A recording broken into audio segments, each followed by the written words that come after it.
Hello, this is Trisha with Insectopia, and we are here sketching another insect today.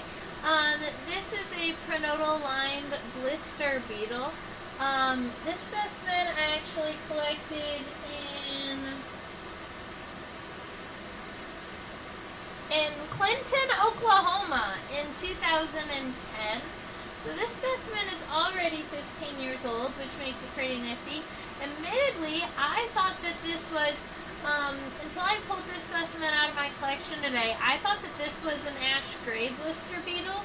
But as it turns out, it's a very closely related species. They're in the same genus, but this individual here, instead of having the black antenna and the hair throughout the pronotum, you've got these two pronotal lines here, and they've got this like really pretty orange antenna, which makes them a different species. Blister beetles are one of those beetles, are one of those insects that have a hypermetamorphosis, and therefore they have more than just egg, larva, pupa, adult.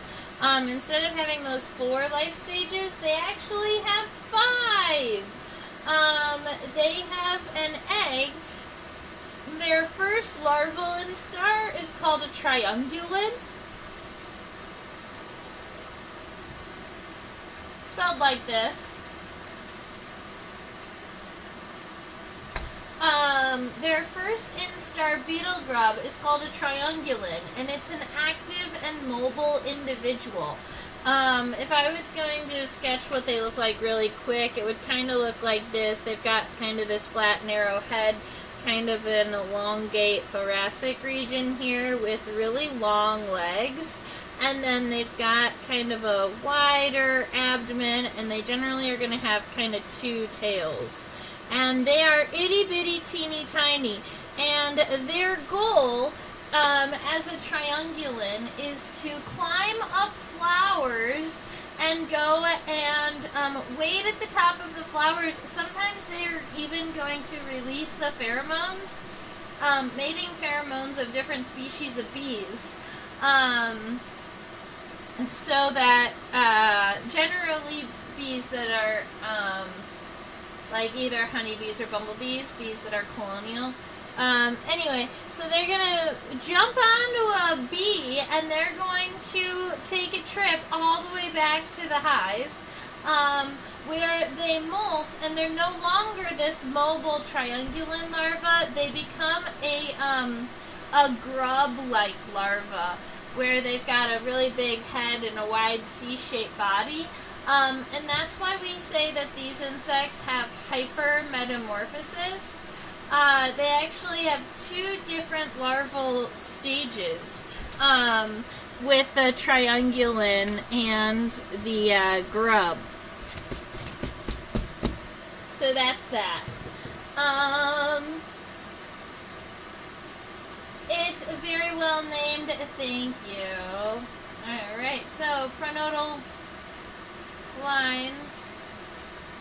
blister beetle. Oh, and they are, as it matures, they do feed on baby bees.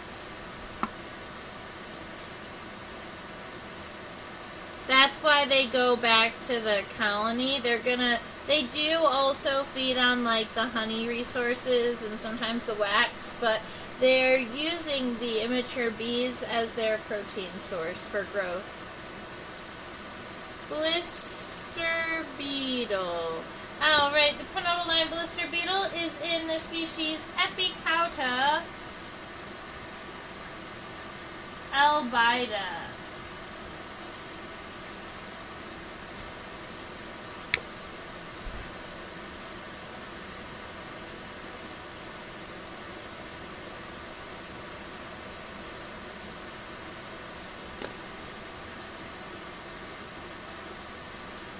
Alright, very good.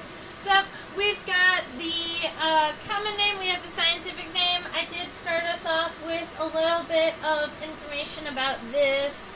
I started off with a little bit about the biology or the life history of this specimen.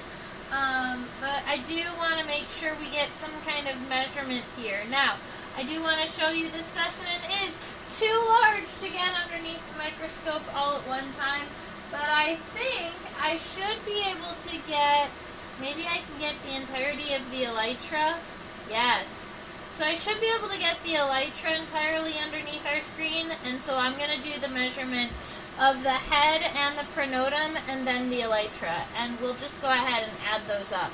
So let's see. The length of the elytra from the front to the end is 1.59 centimeters.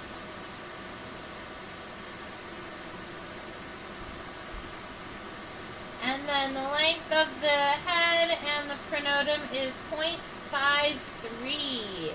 That brings us out to what? 2.02? I'm going to have to add that in on a calculator. 1.59 plus 0.53. 2.12. I missed it. I missed one number. So we've got 2.12 centimeters long. If you wanted to look at that underneath my desk camera, that looks a little bit like this. This is our specimen here. It's this fully kind of ashy gray kind of color, but I almost, when I look at it, I almost see like a gray-green color, rather than it just being gray. It has some green in it. And you'll notice that the color is a little different between this view here and the microscope view. And this view here is going to be more true to the correct color. The microscope seems to be off just a little bit. And I might be able to balance the white here to see if we can get this a little bit more true to color. Let's check it out.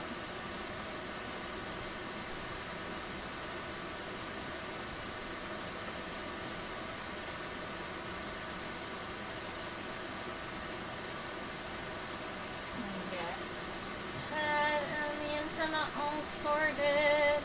Get us in focus really quick.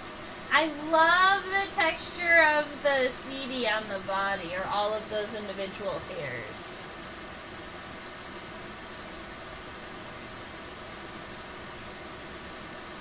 There we go. That's a better white balance.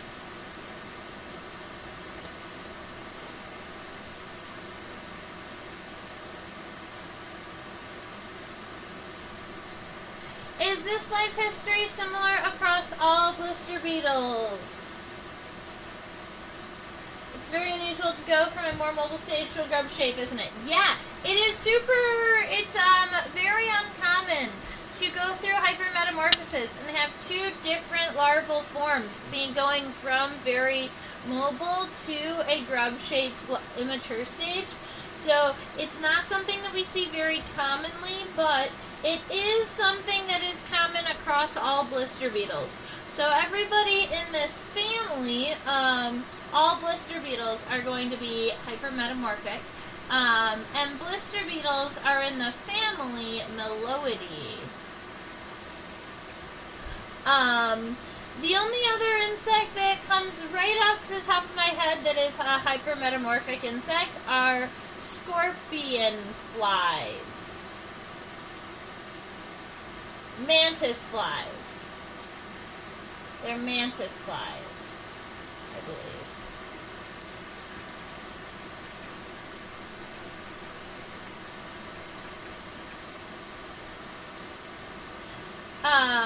Because I believe their mantis flies are hypermetamorphic because when they lay their eggs, their first instars are mobile, and they're going to try to hop a ride on spiders so that they can get to the spider's egg sac.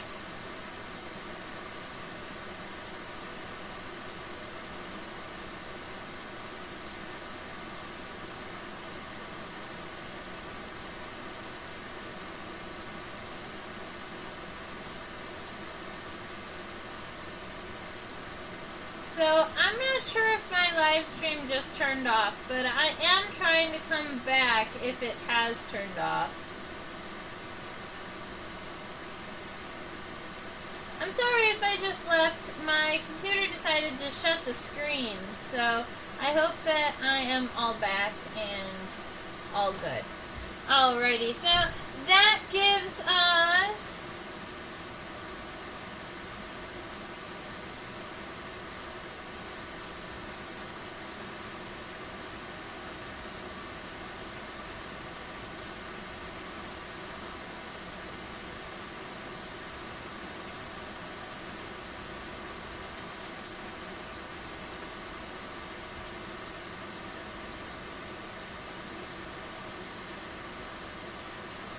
alright, I think that I'm back.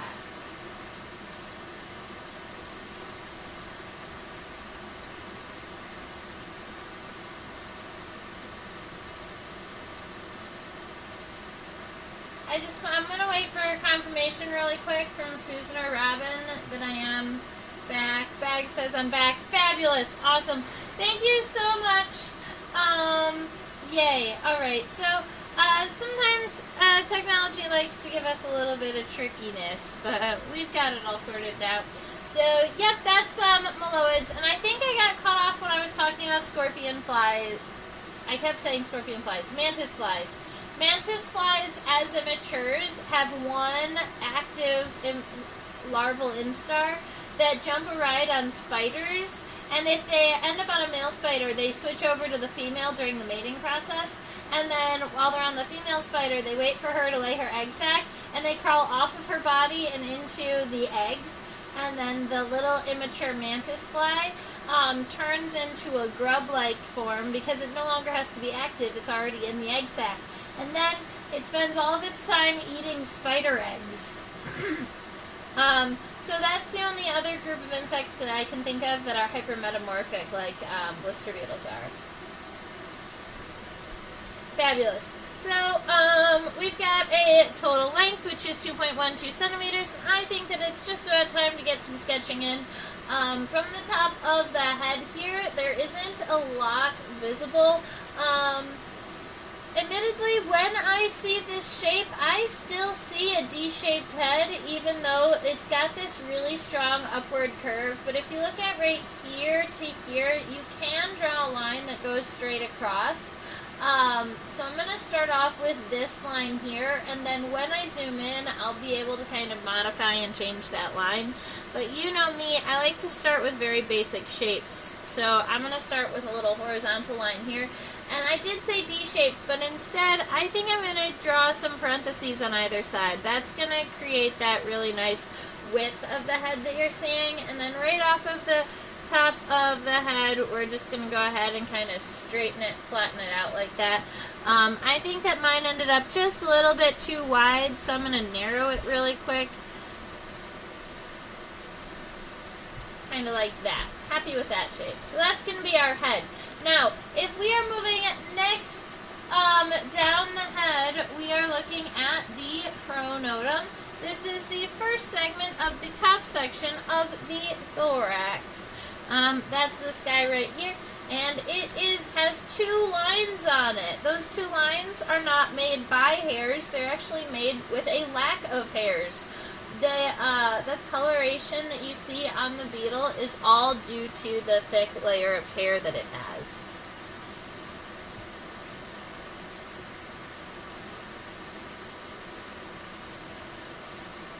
So Susan would like to know how the immature, how the baby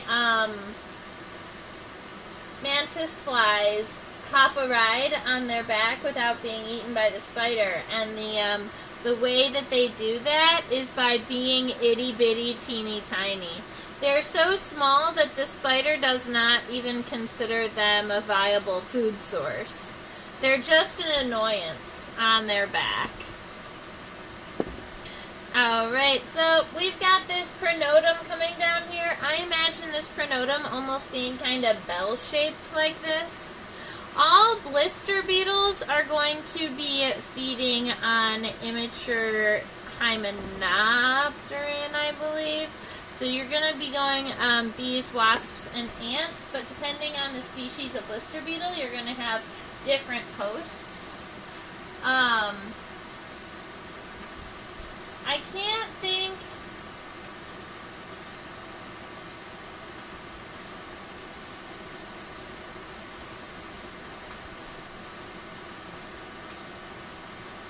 there's a part of me that feels like there are also a couple of species that feed on grasshopper eggs. And I'm not sure how their life cycle with grasshoppers works, because I've read much more about blister beetles and their interactions with hymenopteran. Alright, so that is our little bell-shaped pronotum here.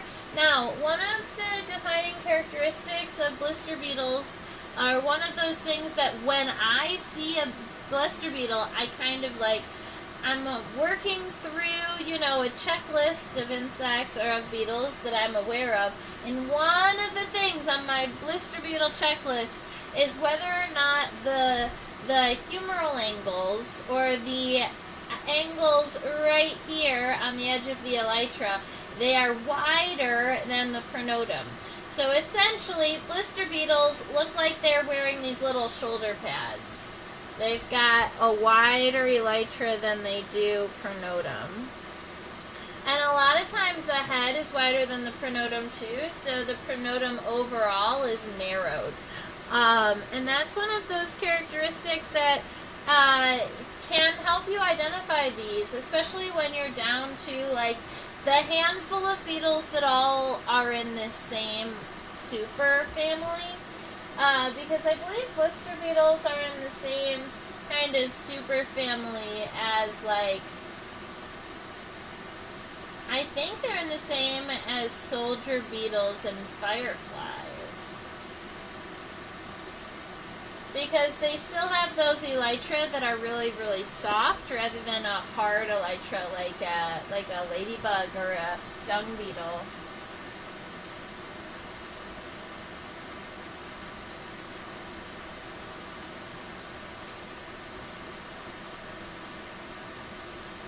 Susan's wondering if the species that feed on grasshopper eggs would have to be more mobile overall, because grasshoppers don't have as many eggs in one spot.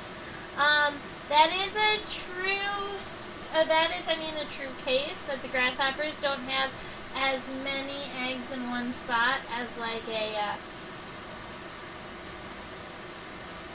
as a honeybee's colony does, but grasshoppers lay ootheca. So I think that instead of feeding on individual eggs and being in the colony, when they're feeding on the grasshopper ootheca, it's almost more like that, more like a mantis fly and their praying mantis egg case, where they would probably kind of climb down the ovipositor when the grasshopper was laying those eggs and kind of exist there. I would believe they would be an ectoparasitoid at that point, like feeding from the outside of the eggs.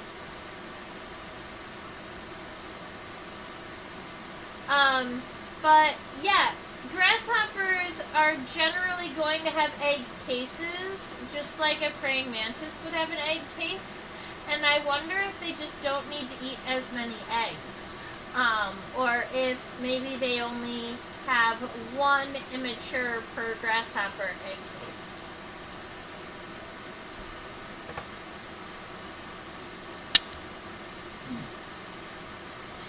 So our blister beetle here has a very, very long elytra. Alright, you can see that, hopefully once this, we're going to try and refocus it, there we are. You can see that in this image here. I wonder if we could get an approximate 2.5-ish. I bet you we could get a true number from those numbers we had before. The elytra was like 1.59, and the head and the pronotum was like 0.53, so we could round this to 0.5 and 1.5, and then, so the elytra looks like it's going to be 3 times the length of the head and the pronotum combined. So if you were going to grab this head and pronotum here, and you could go 1, 2, 3, and that's going to get you the length of your elytra. The elytra on a blister beetle is not going to be straight down like you would have on like a soldier beetle. You want these to have a very slight kind of convex shape here on the edge. That's almost would be a little bit much. That's kind of better. We want to make sure that it's convex, but we don't want it to be so large that it looks overweight. Although there are some blister beetles that have absolutely obnoxiously large abdomens. I like to give a tip my hat to the oil beetle, which is also a species of blister beetle. So that looks like it's going to be by approximate correct size. Looks like I've got my head, my thoracic region, my abdomen, the elytra all sorted.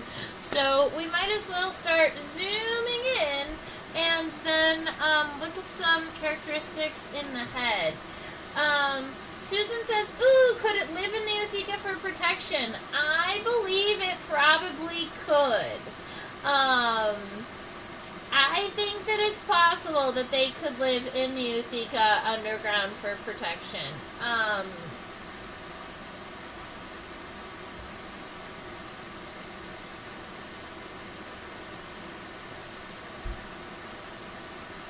Sorry, I was looking in my, I was looking in my bookcase to see if I could find, because there's a, I have a book with an image in it that would show an image of a grasshopper Eutheca, and it might be able to describe it a little bit better. But essentially, I do believe that they could hide in the egg case if they were small enough, and they definitely are. I love the antenna on this friend. I don't know why the specialized antenna, but I love them.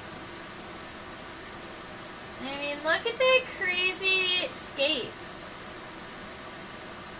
It's so fun.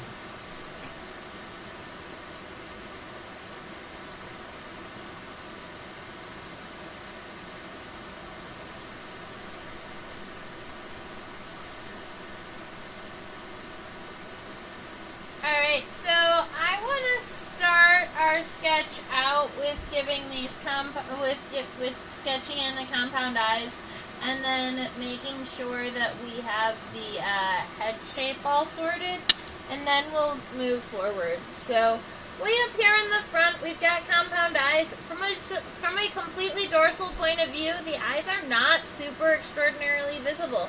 I'm going to go ahead and kind of cut off this top corner right about here and then right about there and draw our compound eyes in. So it's going to be mostly off here to the sides, here and here. Keep in mind that I like to draw the outside of the compound eyes separate from the head here. Just so that they do look like they bulge away from the head just a little bit. So I'm going to draw those in. And then we know, oh, that's kind of cool too. So right underneath the head, the eyes, you've got kind of a widened point of the head here. But then when it gets closer in, I'm going to kind of make this head go a little bit more narrow right here on the edges. But then once we get to the pronotum, instead of going straight across, we do want to make sure we've got that really strong forward arch here for the head. That's where the pronotum is going to be kind of connected in there.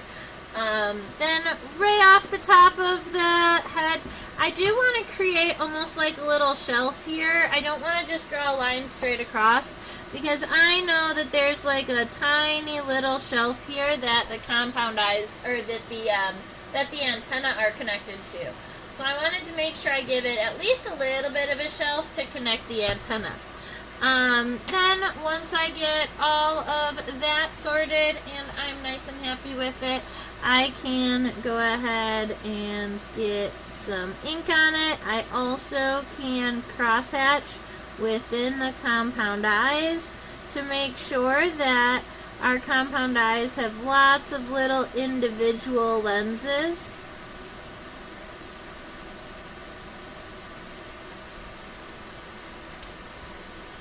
All right.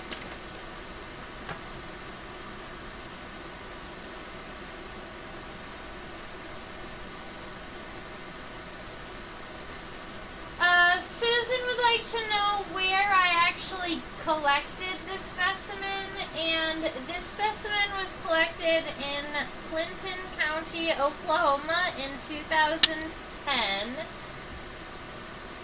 Let me see if I can look and see if there's more information about specifically.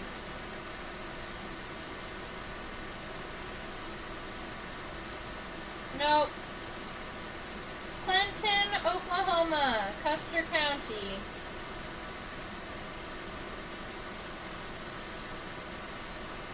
So this was a specimen I collected in 2010, and my labels were not as detailed just yet back then.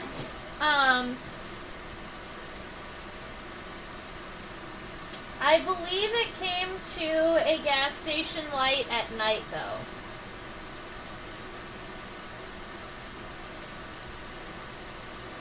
Alright, we're looking at these antennae here, and oops, I pressed the space bar and it messed everything up.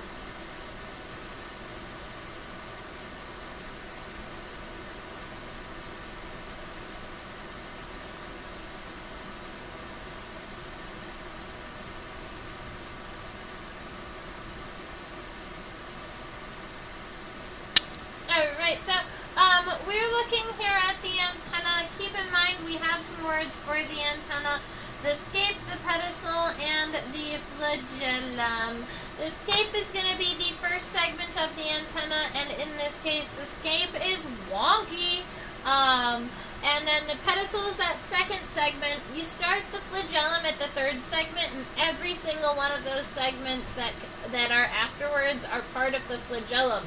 And if you wanted to be specific about them, you can call those segments that are part of the flagellum flagellomeres. But if you want to specifically talk about segments of the antenna, you call them antennomeres. Fun. Alright. The outside of this antennal segment is kind of nice and curled here. It comes out to the end to kind of this flat point, but then there's this kind of widening and this like hill here on the antenna. I really wish I knew what this was for, and a lot of times, but by looking at the insect specimen, I have a pretty good guess as to kind of like why that shape would have been created, or kind of what that shape would be connected to. For instance, sometimes you've got really weird shapes on the front legs because they're there to clean the antenna. Sometimes antennae have really weird shapes because they're trying to kind of fit into a groove or a shape of the head, but I don't see what this antenna could be doing to make it have such a funky shape. But I like it. Alright, so we've got that first segment. I tried to kind of imagine just one curved segment and then add the hill up there on the top.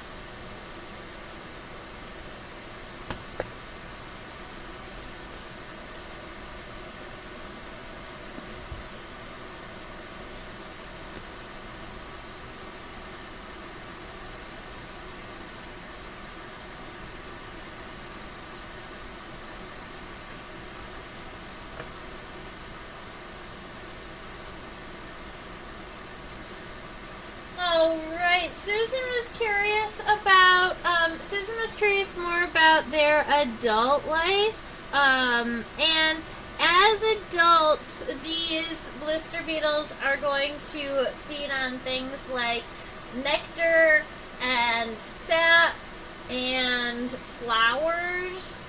They're generally going to be specifically going for, we're going to generally go specifically for plant juices like nectar, and then they like pollen for the protein source. But every now and again, you'll get a pest one that will feed on the flowers or berries of something. Alright, let's count these segments. 1, 2, 3, 4, 5, 6, 7, 8, 9, 10, 11. There are 11 antennomeres. Means 11 segments of the antenna. There's the scape in the pedicel, and there are 9 flagellomeres. So I'm just going to go ahead and sketch those out really quick. That first one is kind of like a little triangular segment here. So that's 1. And then the remainder of them almost look like longer rectangular segments. They start short, they get longer, and then they shorten off again. So let's see. I'm going to say that this antenna is going to come out and go around right about here. So I just need to make sure I get all of those segments fit into this shape. So that is 1, 2, 3, 4, 5, 6, 7, 8, 9, 10, 11. Alright, so I've got my 11 antennomeres all sorted. And I'm actually pretty happy with them, but I also know that I've got a front leg coming through, and so I don't know. I'm going to wait to ink them until after I get my front leg sorted. If you have time, you can go ahead and sketch the antenna on the other side.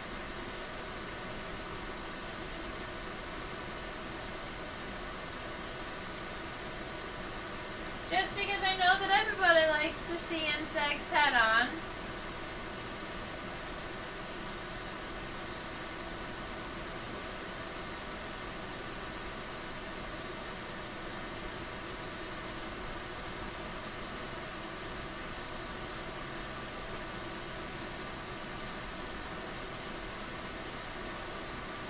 This is what the blister beetle looks like head on. You can see those nice big compound eyes, that little shelf where the antennae are connected. You can see the clypeus and the labrum. So the labrum being the upper lip and the clypeus being kind of that region in the head that the mouth parts are all connected to. And then, if we look way off to the side here, there is a very large and very visible maxillary palp. This thing is so incredibly long. We can see them from the top very easily, and so I kind of want to add a 3-segmented palp here. Keep in mind that when we were looking at them from the top, we could see them kind of like way back here, but they are connected to the mouth parts. So I want to, instead of let them going straight out to the sides, I want to imagine what they would look like if they were actually pointing forwards like they're supposed to, which would look something like this. We've got 1, 2, 3. So they would be coming kind of up and forward like this if they were like they were supposed to be. And so you could draw the other one on the other side too.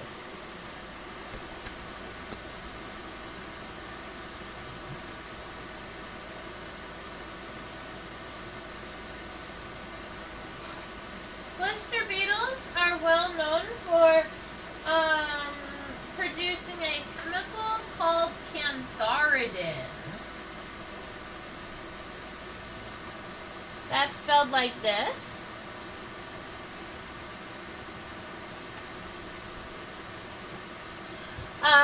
Cantharidin is the chemical that they produce that is very similar. That is what creates a blister, which is why they're called blister beetles. Admittedly, I've been sprayed by blister beetles many a time, and I have never received a blister. So, they do say that they can give you blisters, but maybe I've never gotten a full dose, or maybe they've liked me, so they haven't really hit me too hard, or I guess it's possible that, it's only certain species that really blister you. But cantharidin is the chemical they can release that does that. In fact, cantharidin, when it comes in really strong and potent amounts, it can be used to remove warts. Like, it's strong enough that it can just burn straight through layers of flesh. So it can remove warts, and people say that you can actually use cantharidin to remove tattoos. Obviously, it needs to be very, very concentrated, but it's a chemical that will allow you to do that, and these beetles just produce it. Alright, when I'm looking at this pronotum here, I'm seeing this line and this line here. Personally, I think that the texture in the hair is really cool. So if you were curious about that, there is this kind of like little central line here, and then it's almost like the hair parts into these two little points on either sides of the base of the pronotum, and I think that's pretty cute.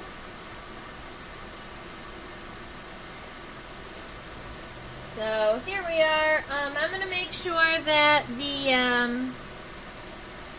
there is a little bit of a double line here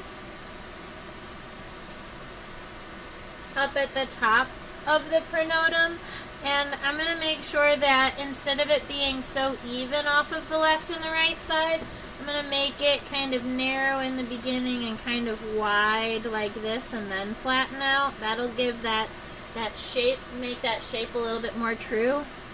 And then when you get down to the base of the pronotum, I am going to leave those nice right angles, but I'm going to make sure they're kind of rounded off on the edges.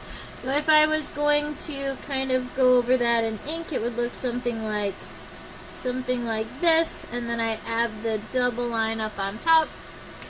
I personally kind of want to add the darker lines here on the pronotum, here and here. The issue is that the darker lines on the pronotum are not where the hairs are, they're where the hairs are absent. So I don't want to add too much texture there unless I was going through with a whole nother ink pen. Let's go look at the elytra. In 6 months, Susan says this is going to be the new hairstyle that's all the rage. And we're going to call it the Blister Beetle Buzz.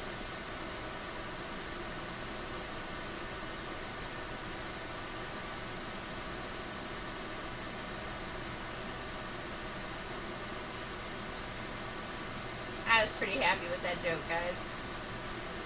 Look at how cute it is. In between the pronotum and the elytra, there's this like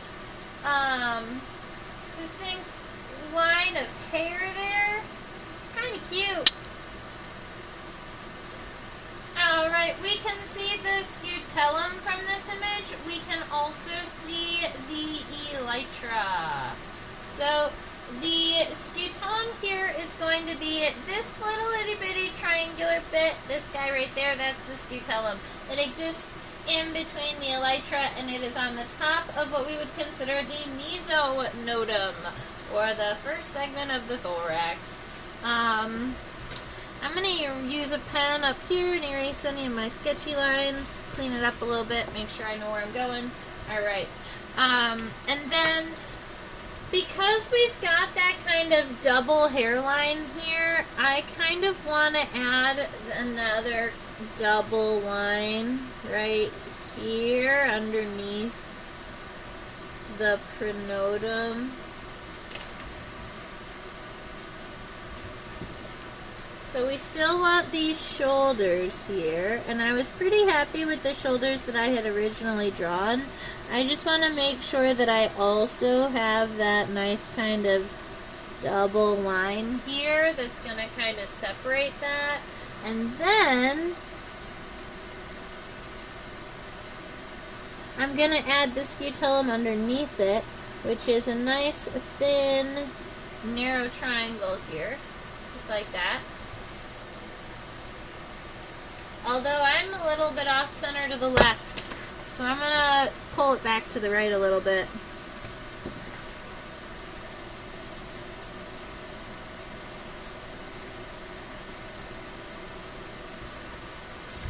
Alright. That is a cute tellum. Aw, you're so sweet.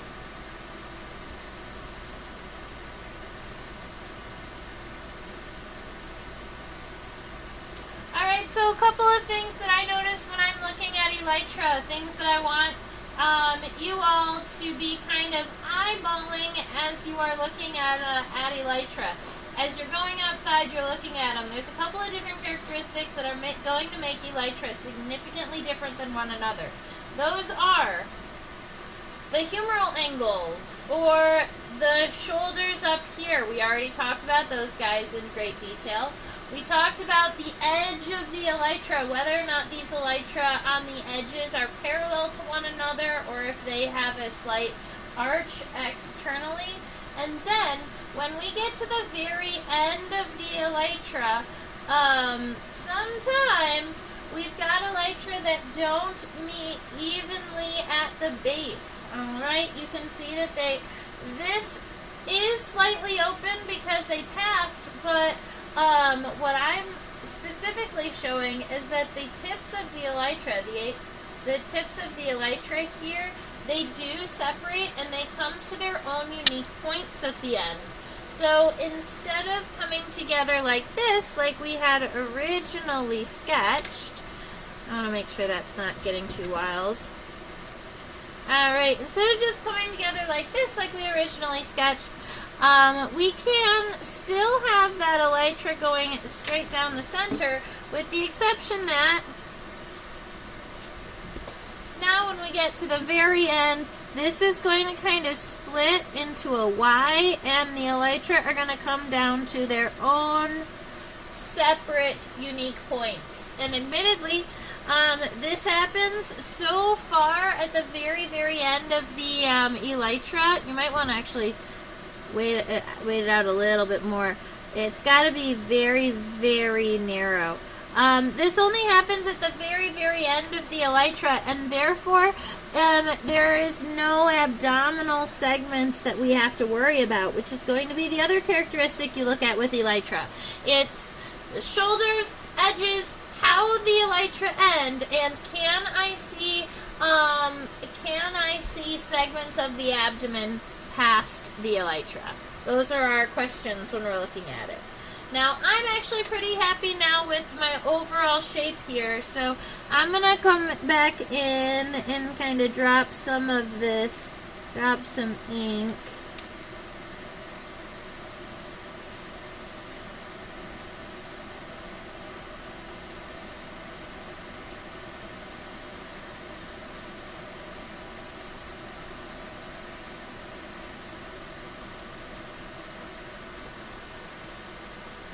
All right.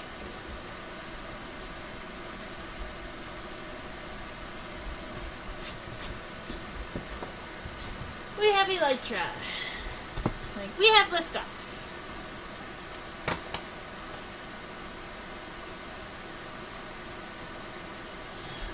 Susan wants to know if the humeral angle means how big are the shoulder pads, and that is kind of right.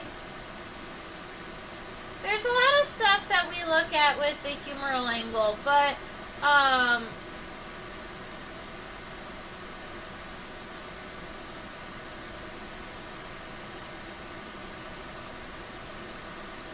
we are. So not only quote unquote like how big are the shoulder pads, or kind of how wide these angles are, but some beetles are going to have, let's see,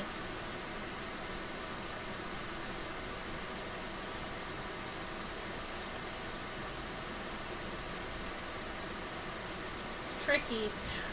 Some beetles, like click beetles, are going to have a pronotum that kind of comes down, and then their humeral angles are kind of hugged by the pronotal spine. So that's a characteristic we look at, is whether or not the pronotum is kind of hugging the humeral angle here. We also sometimes look at this angle specifically, whether that angle is nice and rounded or whether it is kind of very straight and angular. And I believe they also can be spined, but I just can't think of a beetle right now that has a spined humeral angle. But I'm sure there are some that are spined. So when I mentioned that angle, I mentioned this piece right here. There's a lot of different characteristics that revolve around it.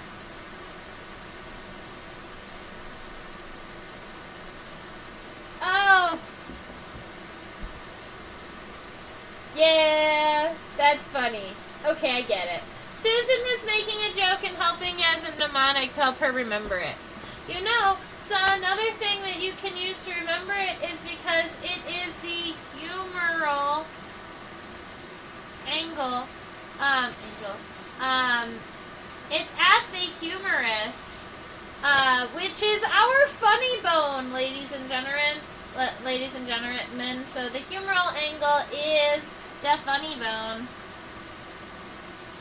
It's like the insect's funny bone.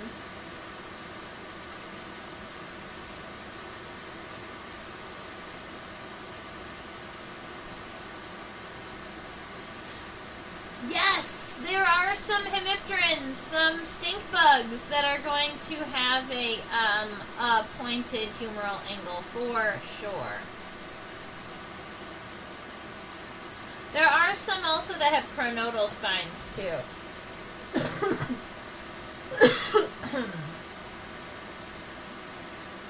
Blister beetles also tend to be very leggy, so let's go look.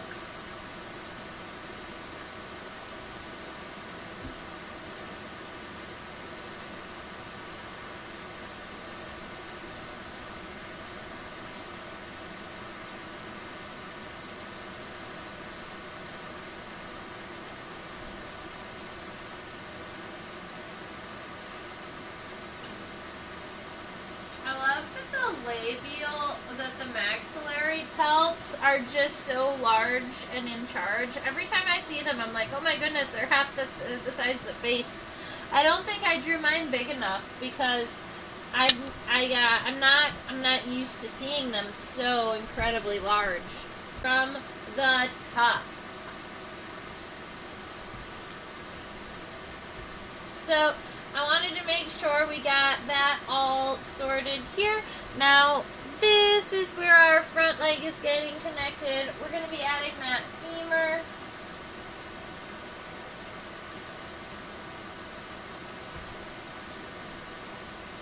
It's going to be coming up from the back here, and we've got the femur moving forward. It's not going to be very long, because keep in mind we also have really long tarsal segments. So this femur, if you were going to measure it, could reach up to kind of like the front of the pronotum here. The tibia is going to be next. It is narrow in the base and wider at the end, a little bit like bootcut jeans. And the tibia is going to reach approximately the front of the head. And at this point, we can see there are 1, 2, 3, 4, 5 tarsal segments and a tarsal claw. So there are 5 tarsomeres.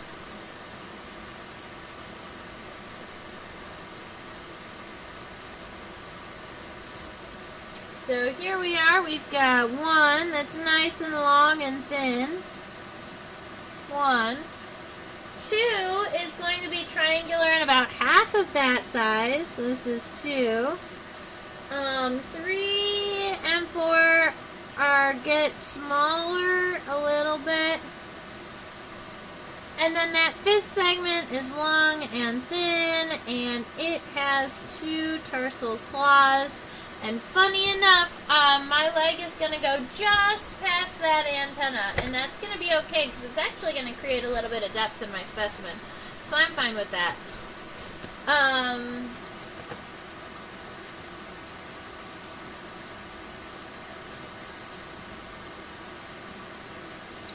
Susan's noticing something interesting about our beetle. Oops, I forgot the rest.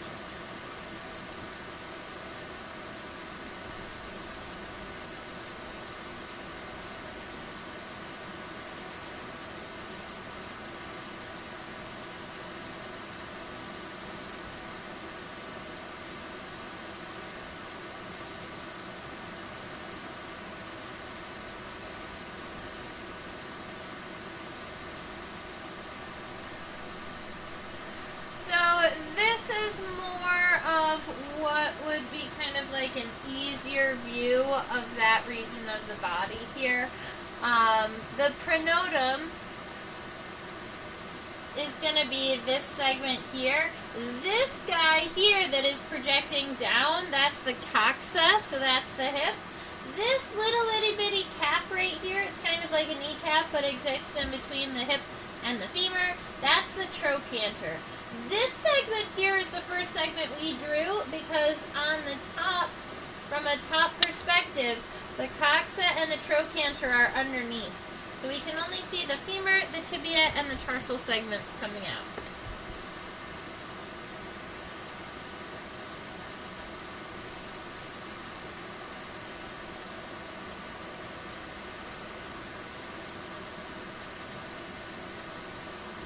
Now the front leg was at a weirdo angle, so I wanted to make sure I looked at it in that direction. But the middle and the hind legs, I can actually see all the pieces from a dorsal perspective, which is unique because a lot of times my beetles and insects are so well tucked that it's really hard to see these characteristics. Let me decrease the light here so that it's a little bit more visible. They're so leggy. Give me something. Less light. There we are. Now we're doing something. Now things are cooking. There's the beginning of the leg. I'm going to grab these guys in focus.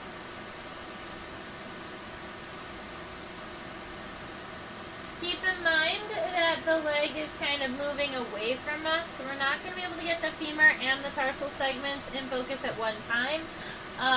But for me, what's more important for me to see in focus is the tarsal segments at the end, because they have more unique kind of shapes and things. The femur is going to be coming out way up here. But it's a fairly long femur. And you can notice it is actually a little bit bent too. So the femur is coming out from way up here, and it's kind of bent in this direction.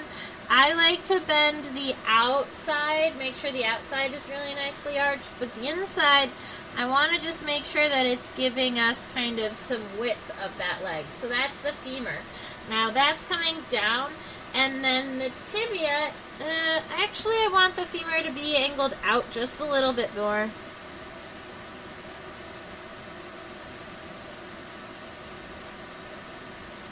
Yeah, so I've got this femur kind of angled out pretty well. I'm also going to make sure to narrow that leg a little bit because it was starting to look a little bit kind of wide. There we are, femur. Now the tibia is going to be coming back in towards the body, and because we are playing with perspective, it can actually be a little bit shorter than you expect. But that is our tibia kind of coming back in towards the body. Now the tarsal segments are ridiculously long here. Boop. They're like way out to almost this point. So make sure that when you're sketching these, you make them nice and large. That first tarsal segment, and we want them to go kind of away from the body. So that first tarsal segment is pretty long. And then as you move forward, they get shorter and shorter. So that's 1, 2, 3, 4. the fifth segment is more raindroppy, kind of narrow, round at the end with these claws here and here. And that is the front leg and the middle leg. Now all we have to worry about is the hind leg. All that hair made the femur blend into the background. That makes sense.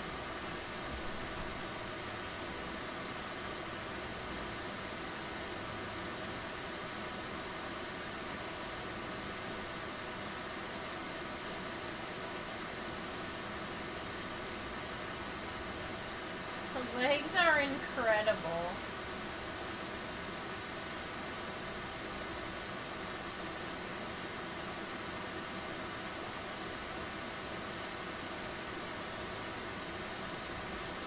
This blister beetle is all about the legs and the antenna.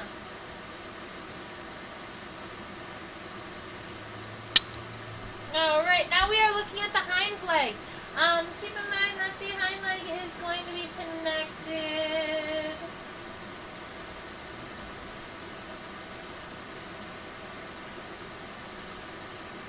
Hind leg is connected right around here. It's going to be connected right approximately just a little bit above where the tibia of the middle leg is. So we are going to have a little bit of overlap happening here. I guess we could have swung this leg out a little bit wider to help with that.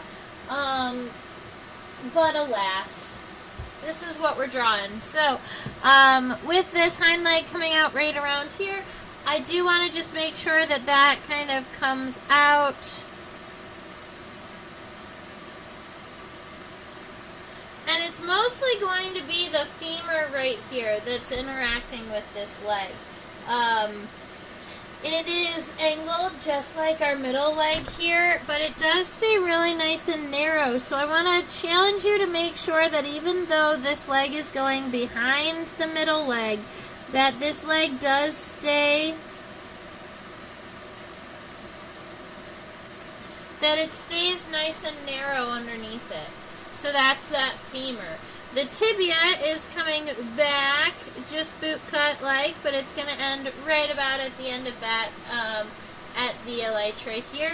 I do believe we have tibial spines on all three legs. It's just that we haven't seen them as well as we can see them on this leg. And then we have 5 tarsal segments. In the same order as this middle leg, we've got one tarsal segment that is very long, almost half, or actually as long, almost as long as the tibia there. So that is one, and then they start to go smaller. So this is 2, 3, 4, and then the 5th one is a raindrop segment with 2 claws on it. And then I'm going to add my ink to these characteristics here. So I'm going to go through and add ink to my antenna and my legs. So something like this.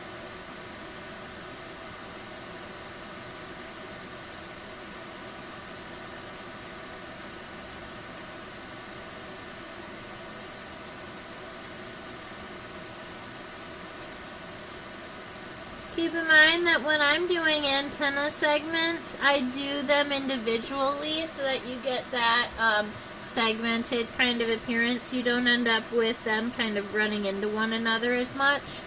Femur, tibia, tibial spine, tarsal segments that go underneath the antenna here and then curl on their way up. We've got this middle leg.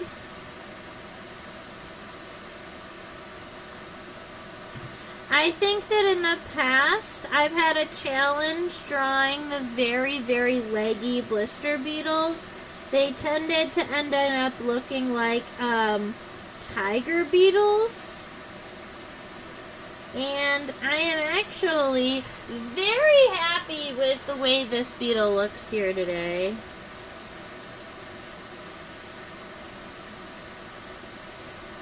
I'm excited also to get all this pencil off once I've got my ink in.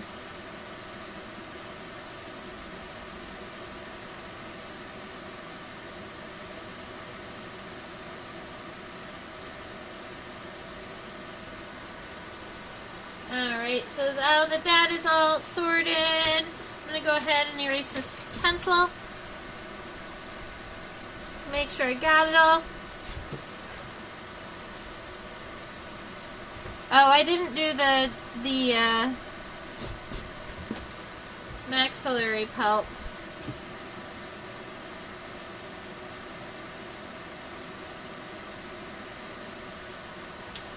I made it a little bit wider when I put the pen on it because I know that was one of the comments I made while I was drawing. Alright, and that, I guess that's true. Tiger beetles have really big, beautiful, muscular femurs, whereas these femurs are really, really nice and narrow. So that is unique.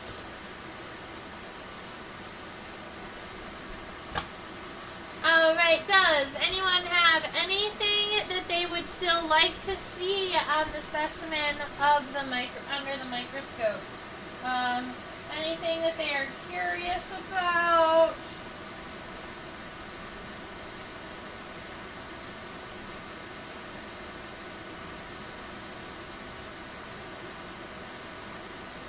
This is the lateral of the head. So you can see the compound eyes have a really wonky, very unique shape to them. That's weird. You can see the maxillary pulps that are nice and big up in front, but if we do focus a little bit down, we can actually also see the labial pulps. So they're the smaller pulps that are right underneath them. You'll see they're a little bit shorter, right about there. Looks like they're 2 segmented rather than 3.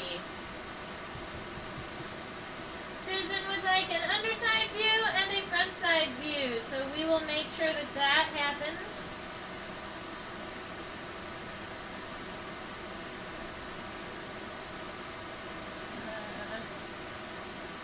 Give me your label.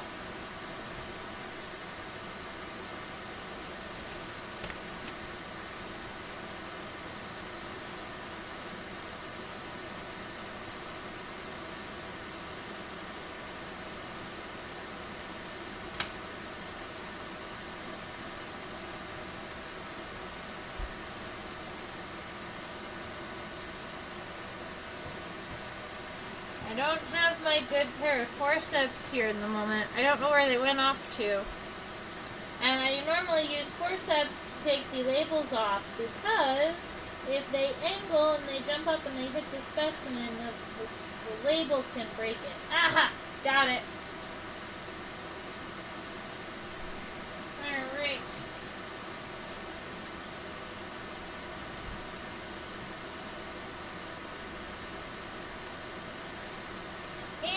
Underside view of the specimen.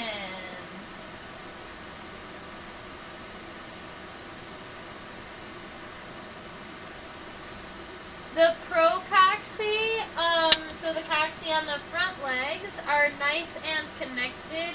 We would call these continuous because you can see that they touch in the center. Whereas if you were looking right here at the mesocoxy, these are not continuous. They are separated by a plate here. The beetle has the same texture of hairs throughout its body, no matter if you're looking at it on the top or on the bottom. And then if we scooch down to the abdominal region, this is what it looks like. On my specimen, you can also see on either side of the abdomen where there's a little bit more kind of a metallic-y color here and here. And that is where the wings are. Admittedly, the leg right here is broken, so that is the coxa and the trochanter with no femur. But the femur we do have on this side, so that's the side we used for sketching today. It looks like we've got 1, 2, 3, 4, 5, 6-ish abdominal ventrites.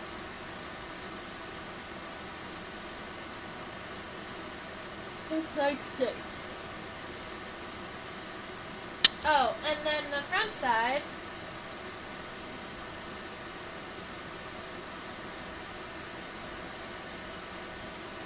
We did look head on at this beetle a little bit earlier in class, but I don't have a problem with looking at it head on once again for the last moments of class.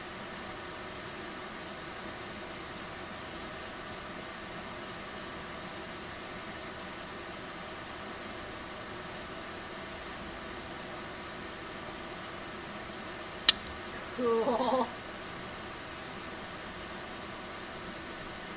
Oh.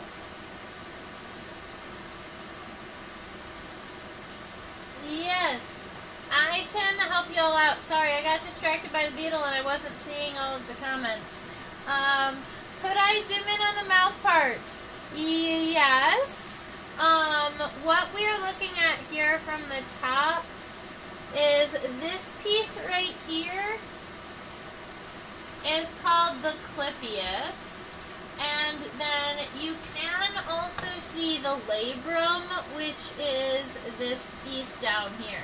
So the clypeus stops between, it has a clypeal suture, so this line kind of separates it, and it comes down, creates that rectangle.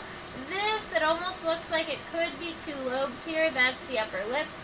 And when we were viewing this beetle from a lateral perspective, it was easiest to see kind of more of its mouth parts.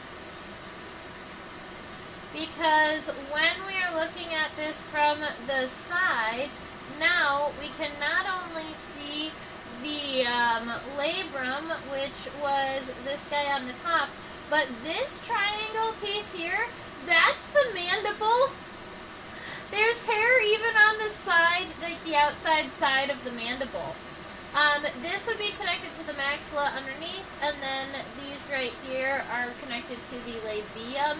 That's as best as I'm going to be able to do on zoomed into the mouth parts in this perspective.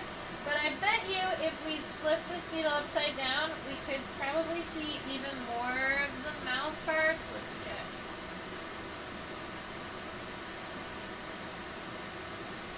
Yeah, so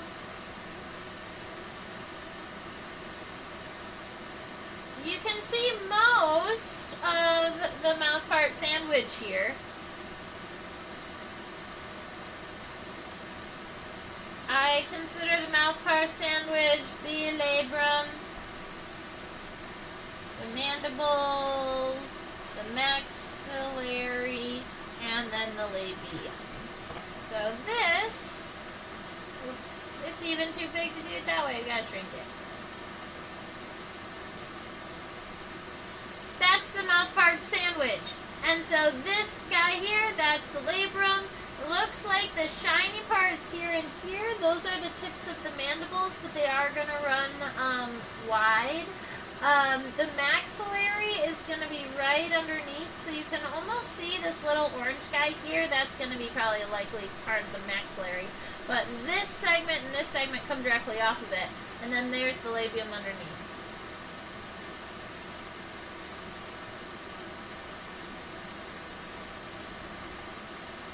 Yep. Okay. You know, admittedly, there are definitely really fluffy beetles that I desperately want to cuddle that I know that I shouldn't. And Susan was asking about a coxal plate earlier, so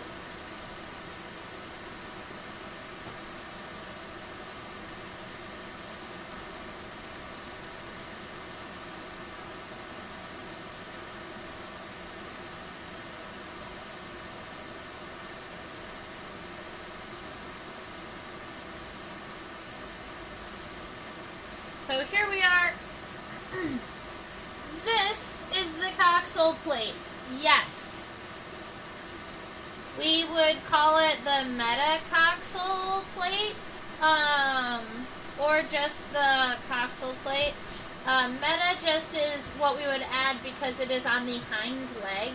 And as a description, if you were curious about how you might see this coxal plate described in like a key like the Bohr and DeLong keys for identifying, They would say that this coxal plate has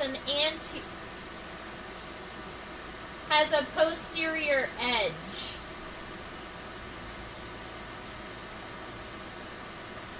Meaning that when you look at this, when you look at it from essentially from the abdomen forward, you can see that the coxal plates here are sitting up above the abdomen. So there is kind of a ledge here, whereas in some beetles, this coxal plate is totally flat. A good example of that would be like a tiger beetle or a ground beetle have really, really flat coxal plates. But in this beetle here, you've got a ledge.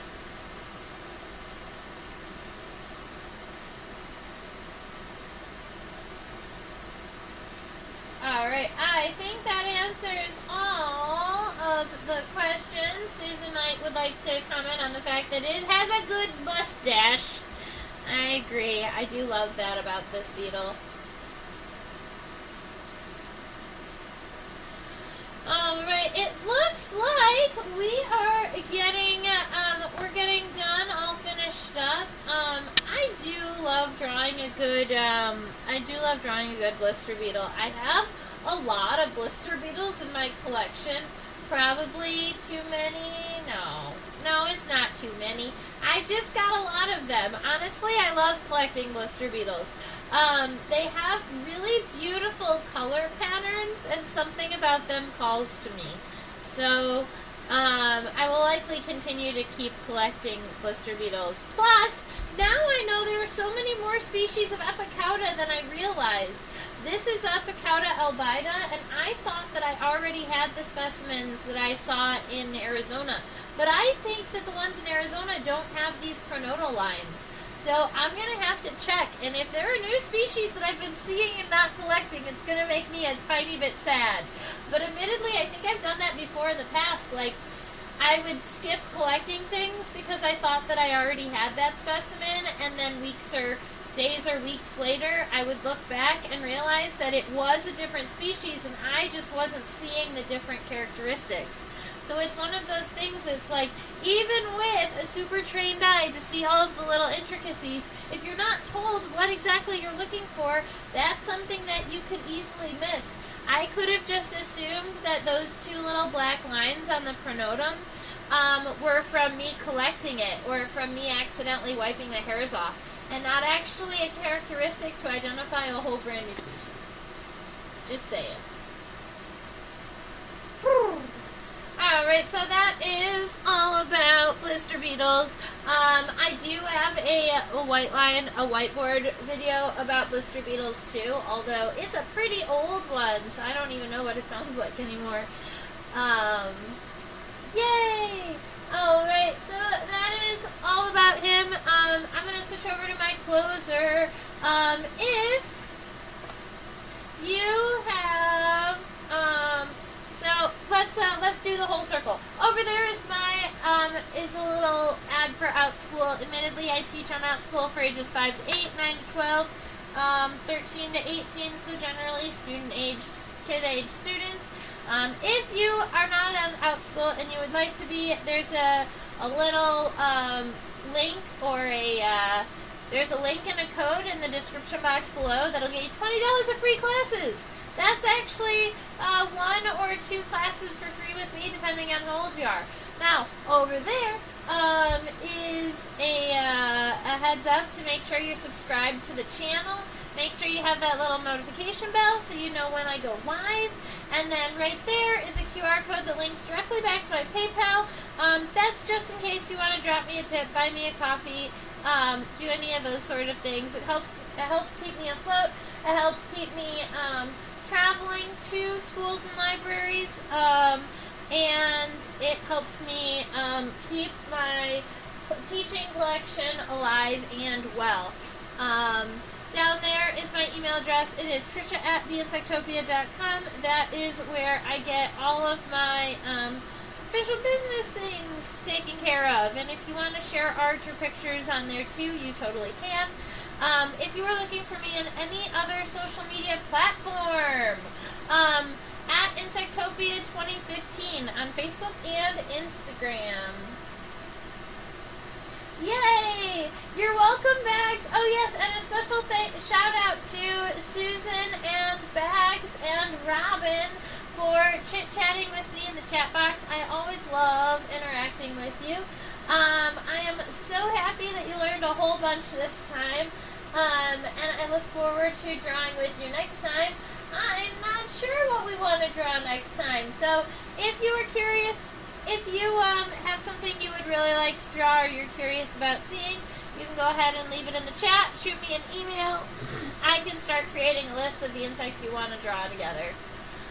Alright, have a fabulous one, and stay